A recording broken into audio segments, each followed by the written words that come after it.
तो very good evening and welcome to the channel Medverse. जैसा कि हमने पिछले अपने लेक्चर में ब्रेन पढ़ा था। ब्रेन के अंदर हमने ये पढ़ा था कि fore brain, mid brain, hind brain, तीन ब्रेन के पार्ट्स होते हैं। फोर ब्रेन के अंदर दो पार्ट्स होते हैं, टीलेंसेफेलॉन, डायनसेफेलॉन। टीलेंसेफेलॉन का पार्ट होता है सेरिब्रम। तो आज हम लोग सेरिब्रम टॉपिक्स पढ़ने जा रहे हैं। तो सबसे पहले सेरिब्रम टॉपिक के हम इंट्रोडक्शन की बात करेंगे। तो ये जो सेरिब्रम होता है ये सबसे largest part of the brain होता है। ब्रेन का सबसे बड़ा हिस्सा जो होता है फोर ब्रेन के अंदर का, वो सेरिब्रम होता है। इसको और हम पेलियम के नाम से भी जानते हैं। ये हमारे सेरिब्रम, हमने बताया था ब्रेन का जो वेट होता है वो 1400 से 1500 ग्राम होता है। अब उस ब्रेन के वेट में 80% जो हिस्सा होता है, 80% हिस्सा कौन बनाता है? सेरिब्रम। ठीक।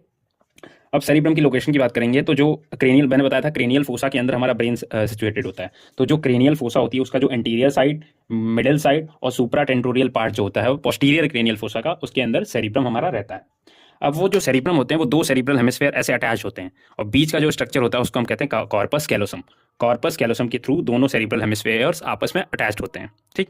अब ये जो सेरिब्रम दोनों जो अटैच होते हैं ना ऐसे, तो इनके बीच में एक, ये नीचे से आप देख सकते हैं, ये क्लेफ्ट सी नजर आ रही है बीच में, एक ऐसी क्लेफ्ट। ये क्लेफ्ट को हम कहते हैं लॉन्गिट्यूडनल फिशर। ये एक फिशर होता है। अब जो हमारी हेमिस्फेयर है, दोनों हेमिस्फेयर की जो कैविटी है वो है लेटरल वेंट्रिकल। जैसा कि हमने अपने पिछले लेक्चर में पढ़ा था कि ब्रेन का जो प्रोजेंसेफेलॉन फोर ब्रेन का पार्ट होता है, उसकी जो टेलेंसेफेलॉन होता है उसकी जो कैविटी का नाम होता है वो होती है third ventricle, lateral ventricle, sorry, lateral ventricle. अब हमारी जो सेरिब्रम होती है, सेरिब्रम का हमारे जो सरफेस एरिया होता है वो होता है 2000 सेंटीमीटर स्क्वायर। तो अब ये बड़ी गंभीर समस्या, सोचने वाली बात है कि इतना बड़ा हमारा सेरिब्रम है। ठीक। और हमारे स्कल बोन, क्रेनियल जो फोसा होता है वो कितना छोटा होता है, उसके अंदर कैसे वो 2000 सेंटीमीटर स्क्वायर एरिया जो है वो कैसे एकोमोडेट होता है, कैसे सिचुएटेड होता है, इसको हम आगे देखेंगे। अब हम पढ़ते हैं एक्सटर्नल फीचर सेरिब्रम के। तो सेरिब्रम के एक्सटर्नल फीचर में हमको तीन चार चीज़ें याद रखनी है। क्या क्या, मैं आपको बताता हूँ। सबसे पहले एक्सटर्नल फीचर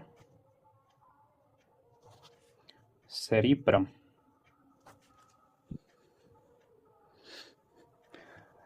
सेरिब्रम पे हम लोग याद करेंगे, इसकी ट्रिक क्या है, 3+3+3+4।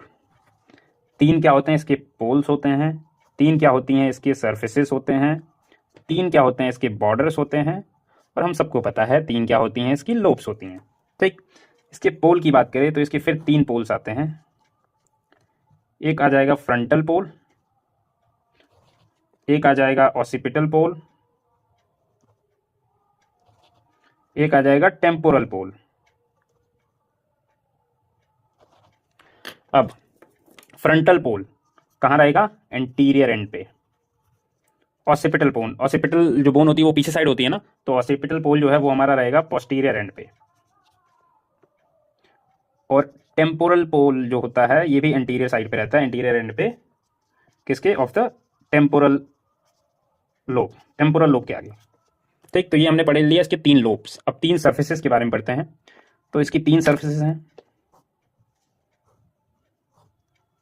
सबसे पहले है सुपीरियो लेटरल, उसके बाद आएगी मीडियल सरफेस, उसके बाद आती है inferior surface. Inferior surface further दो पार्ट्स में डिवाइडेड होती है, ऑर्बिटल सरफेस और टेंटोरियल सरफेस। सुपीरियो लेटरल सरफेस जो ब्रेन का ऐसे होता है ना, ये हमारा ब्रेन सेरिब्रम, तो इसका जो ये वाला हिस्सा जो होता है वो होता है सुपीरियो लेटरल सरफेस, जो कि कन्वेक्स होता है, लार्ज होता है, कवर करता है पूरे क्रेनियल वोल्ट को। ठीक। मीडियल सरफेस, हमारे सेरिब्रम का जो ये वाला पार्ट होता है वो होता है इसका मीडियल सरफेस, जो कि फ्लैट होता है, वर्टिकल होता है, और ये एक देख सकते हैं ना, सी शेप का होता है, सी शेप्ड। और इसके रिलेशंस क्या होते हैं? इसके रिलेशंस में आता है फाक सेरिब्राई और लॉन्गिट्यूडनल फिशर। लॉन्गिट्यूडनल फिशर मैंने बताया था ना, दोनों सेरिब्रल हेमिस्फेयर को डिवाइड करता है, एक बीच में क्लेफ्ट होती है जिसका नाम होता है लॉन्गिट्यूडनल फिशर। तो इसका जो मीडियल सरफेस है उसी पे वो लॉन्गिट्यूडनल फिशर भी प्रेजेंट होता है। अब हम बात करेंगे इन्फीरियो मीडियल सरफेस। तो ये हमारी ब्रेन का जो इन्फीरियर वाला पार्ट, नीचे साइड से देख रहे हैं, तो ये नीचे वाला जो पार्ट हो जाएगा वो हो जाएगा इसका इन्फीरियर सरफेस। ये दो पार्ट्स में डिवाइड होता है। जो एंटीरियर साइड में होता है आगे की तरफ वो होता है ऑर्बिटल, और जो पोस्टीरियर साइड में होता है वो होता है टेंटोरियल, टेंटोरियल सरफेस। ठीक है। और दोनों सेपरेटिंग स्ट्रक्चर, दोनों को सेपरेट करता है कौन? वो होता है हमारा लेटरल सर्कस।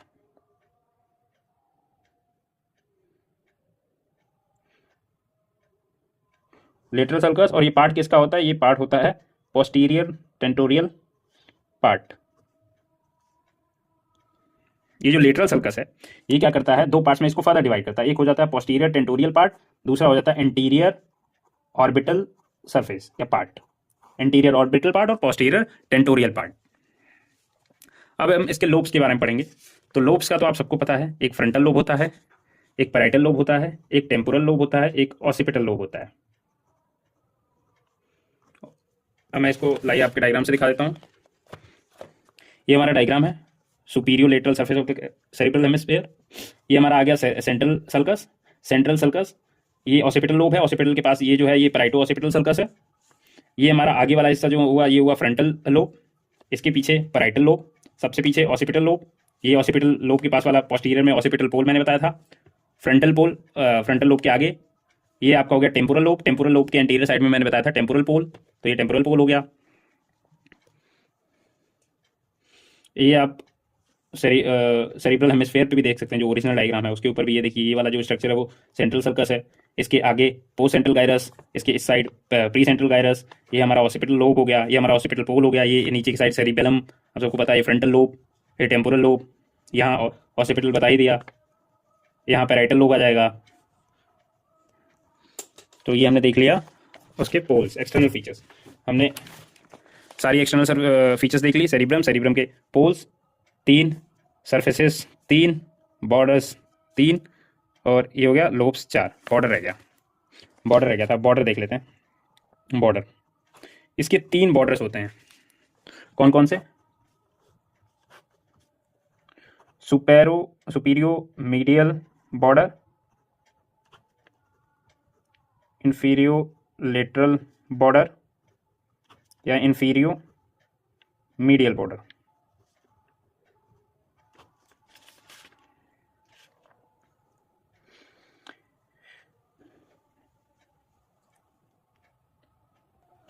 ये देखिए, ये हमारे दोनों सेरिब्रल हेमिस्फीयर्स हैं। सेरिब्रल हेमिस्फीयर ये राइट साइड का, ये लेफ्ट साइड का, ठीक। इस दोनों का ये वाला जो बॉर्डर होगा मीडियल साइड वाला, इसको हम कहेंगे सुपेरो मीडियल बॉर्डर, ठीक। ये होता है अपर बॉर्डर। कहाँ से स्टार्ट होता है? फ्रंटल पोल से, और कहाँ जाता है? ऑसिपिटल पोल तक।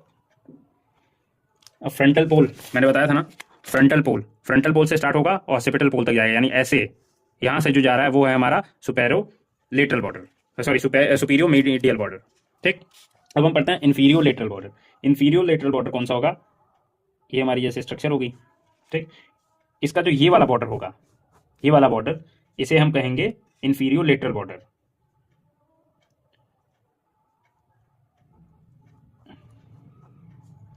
या इसका एक और नाम है सुपीरियर सीलरी बॉर्डर।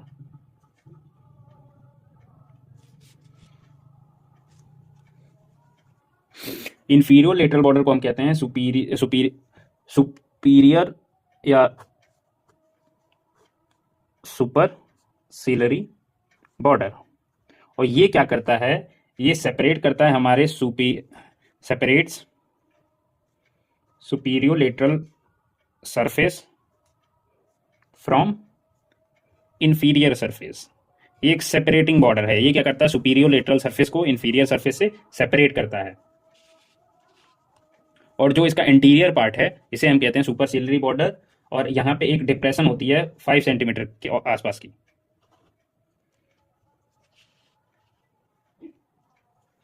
और ये जो डिप्रेशन 5 सेंटीमीटर की होती है, ये ऑसिपिटल पोल है उसके सामने होती है, उसके आगे साइड में होती है, इसलिए इसको हम नाम देते हैं प्री ऑसिपिटल नोच। इसके बाद आता है हमारा इंफीरियो मीडियल बॉर्डर, जिसको हम कहते हैं हिप्पोकैम्पल बॉर्डर, जो कि ये हमारा इंफीरियर व्यू हो गया सेरिब्रल हेमिस्फीयर का। इसके जो ये वाले पार्ट्स होंगे इंफीरियर बॉर्डर, इसको हम कहते हैं इंफीरियो मीडियल बॉर्डर, जिसमें 2 बॉर्डर्स आते हैं, मीडियल ऑर्बिटल बॉर्डर और एक होता है मीडियल ऑसिपिटल बॉर्डर। हमने देखा था कि इसका जो इंफीरियर सरफेस था वो 2 पार्ट्स में डिवाइडेड था, एंटीरियर, पोस्टीरियर ऑर्बिटल और टेंटोरियल सरफेस। तो अब 2 सरफेसेस में डिवाइडेड है तो वो 2 बॉर्डर्स भी बनाएगा। तो इंफीरियर मीडियल बॉर्डर के 2 फर्दर बॉर्डर्स बनेंगे जिनका नाम है मीडियल ऑर्बिटल बॉर्डर और मीडियल ऑसिपिटल बॉर्डर। ये बॉर्डर क्या करता है, सराउंड करता है हमारे सेरिब्रल पेडंकल्स को, और ये बनता है formed by medial aspect of para hippocampal gyrus. एक हिप्पोकैम्पल गायरस होता है जिसकी वजह से ये बॉर्डर बनता है, इसलिए हम इसको कहते हैं हिप्पोकैम्पल बॉर्डर भी। तो हमने अभी तक क्या क्या देख लिया, सेरिब्रम देख लिया, सेरिब्रम की इंट्रोडक्शन देख ली, सेरिब्रम की लोकेशन देख ली, उसके हमने एक्सटर्नल फीचर्स पढ़ लिए, कौन से ट्रिक से 3+3+3+4 3+3+3+4 3 poles 3 surfaces 3 borders 4 lobes PSBL 334 trick है सेरिब्रम के एक्सटर्नल फीचर्स की।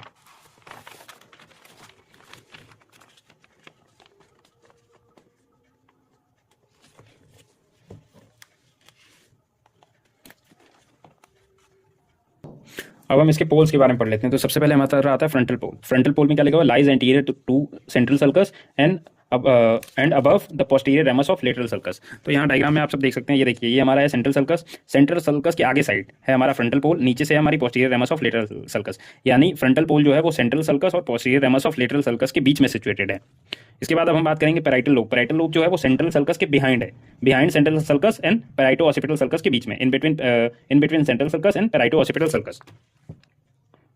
Lies behind the central sulcus and in front of a line joining the parieto-occipital sulcus and pre-occipital notch। यहाँ पे एक प्री-ऑसिपिटल नॉच भी थी, जैसे ये जो स्टार्टिंग का यहाँ तक वाला हिस्सा है इसे हम कहते हैं पैराइटो-ऑसिपिटल सर्कस, क्योंकि पैराइटल बोन और पैराइटल लोब और ऑसिपिटल लोब के बीच में है। तो यहाँ तक वाला स्ट्रक्चर ये हो गया पैराइटो-ऑसिपिटल सर्कस। फिर आगे ये टेम्पोरल लोब और ऑसिपिटल लोब के बीच में है, यहाँ एक 5 सेंटीमीटर की डिप्रेशन बनती थी, अभी मैंने बताया था, उसे हम कहते हैं प्री-ऑसिपिटल नॉच।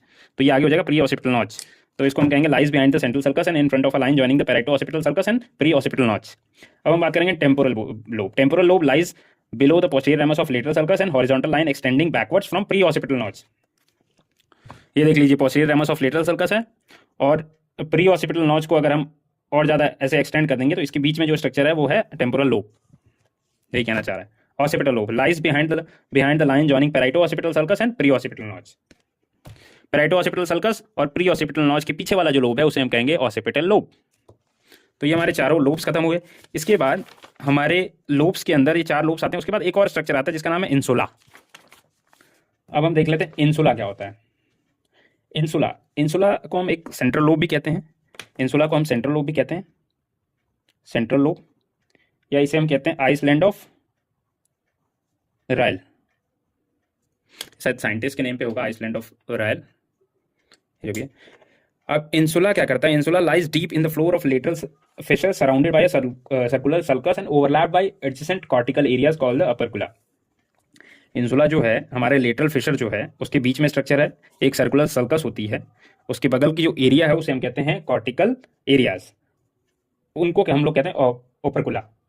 ठीक, मैं आपको यहाँ आप सब मेरे फ़ोन में देख सकते हैं, मेरे फ़ोन में ये देखिए, ये हमारा फ्रंटल लोब था, ये हमारा ऑसिपिटल लोब है, ये हमारा टेम्पोरल लोब है, ये हमारा पैराइटल लोब है।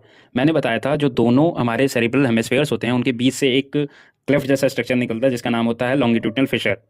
तो यहाँ से वो लॉन्गिट्यूडनल फिशर निकलेगा, ठीक है। और इसके बीच की जो ये वाला जो रेड वाला स्ट्रक्चर आपको दिख रहा है ये हमारा इंसुला, ठीक। इसके बगल में एक कॉर्टिकल एरियाज हैं उससे वो सराउंडेड है, ठीक है। और लेटरल फिशर, ठीक, लेटरल या लॉन्गिट्यूडनल फिशर जो हमारा था उसका फ्लोर बना रहा है ये इंसुला। यहाँ पे यही लिखा हुआ है, insula lies deep in the floor of lateral fissure surrounded by circular sulcus and overlapped by adjacent cortical areas.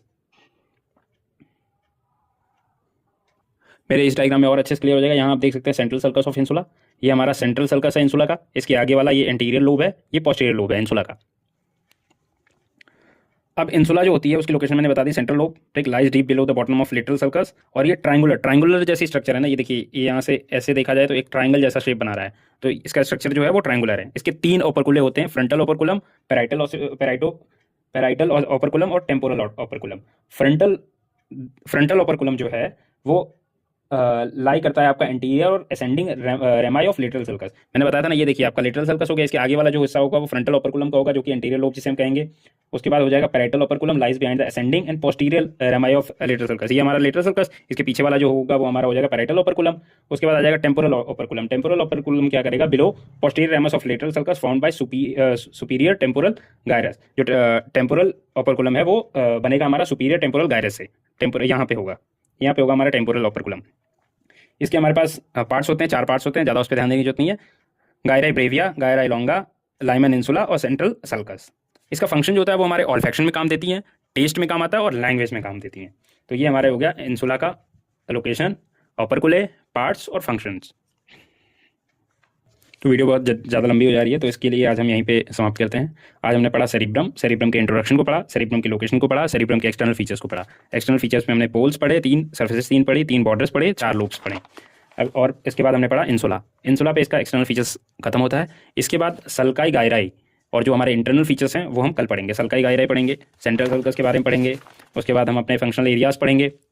Functional areas के बाद आएगी इसकी क्लिनिकल एनाटॉमी। तो इसको हम अगले लेक्चर में सेरिब्रम को कंप्लीट करेंगे।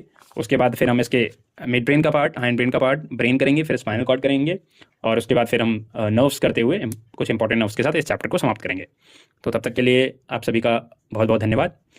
वीडियो को लाइक करें, शेयर करें, सब्सक्राइब करें और पक्का वीडियो पढ़ने के बाद एक बार कमेंट करें, उससे मुझे मोटिवेशन मिलेगी। मैं और भी ऐसी वीडियोज़ आपको बना के भेजूँगा। बहुत बहुत धन्यवाद।